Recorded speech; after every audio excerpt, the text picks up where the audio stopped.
that the pastor and deacon has to be a husband of one wife. So another thing I talked about is a polygyny, an adultery, or a sin.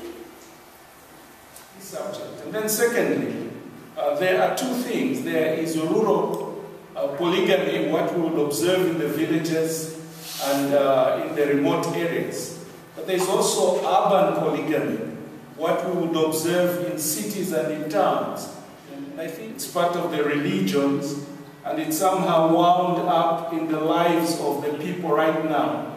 Not only those who are polygamists, but even many children in the church are born from polygamous arrangements. For example, you find you have a young man in the church, including pastors and deacons. Their parents had more than 2 wives. And so when you begin to talk about polygamy, you're not talking about only people who are in the marriage, but you're even talking and stretching it as far as to the 2nd and 3rd generation of their children who are part of the church, but are also coming from polygamy arrangements.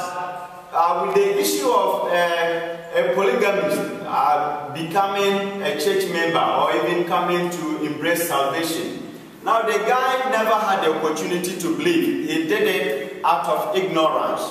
Now he has come to accept Christ, and that is a new thing altogether. But for his wife, they are with him. And then I don't buy the idea of him putting away these wives in order to be recognized as a committed believer. Like you said, if he married another after he's been converted, then you will see that he has a problem. Discipleship. I know again I'm about to say something which is very hard. I think saying it to an African audience, they will definitely laugh.